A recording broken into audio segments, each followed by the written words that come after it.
Hey, what's up guys? In this video we're going to be comparing the Fuelcell Prism against the Brooks Ghost 13.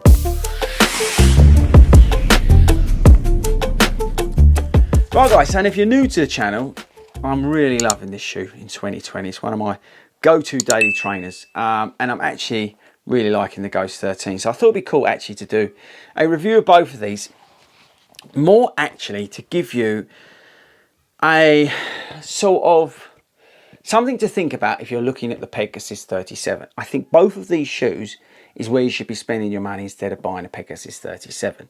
Let's get into some of the stats and features, and I'll come on to why and what I'm talking about. First, let's go with the Brooks. This is £120, the Ghost 13.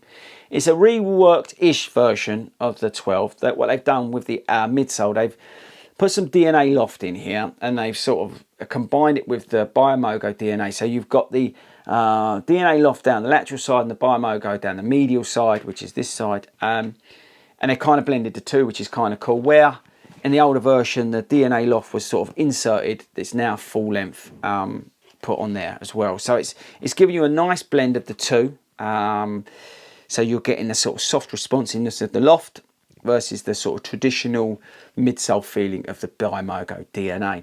The shoe is 10.5 ounces, it's 11.5mm drop, and you've got this super smooth mesh upper. Then we've got the awesome New Balance Prism, which is a mold stability shoe. It's got a medial post, I'll show you that in a sec.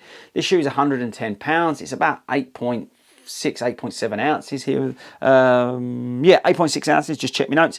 You've got a 6mm drop. I'll buy those away, an 11.5mm drop on the Brooks, and you've got this rippled rubber outsole and this very breathable mesh upper. This shoe is definitely more minimalistic versus the Brooks. I would say it's built more for those sort of up-tempo runs, but they both really excel at being daily trainers. The Fuelcell midsole, by the way, there's the medial post. So what that means with the Fuelcell, it's one of their sort of softest midsoles, but it's so responsive in terms of high energy. But what that does, it just gives you that little bit of comfort on the inside. So if you're like me and you sort of fatigue pronate or you're lazy pronate, it just steadies that ship on the inside, which can happen with the Fuelcell midsole. So you get the benefit of the Fuelcell, but you don't have to worry about getting pain on the inside of your shin.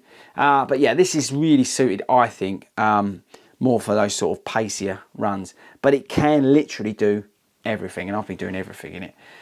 The Ghost 13 is a more of a traditional shoe. It's definitely more sort of focused on comfort, even though that's not uncomfortable. Both of them, by the way, fit true to size.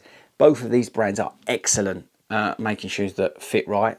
Both have got plenty of room in there, and what they've done with the midsole is great. It just gives you a nice, comfortable yet responsive-ish ride. It's definitely not as responsive as that, but there's enough there. And what they've created here, or continued from the 12, is a really good daily trainer. A really, really good daily trainer. And like I said at the opening, what the Pegasus 37 should have been. You know, you can do 3 miles in this, 10 miles in this, 20 miles. You can put elements of sort of goal pace in this shoe. Would you run a tempo run in it? Not really, but could you? Yes, definitely.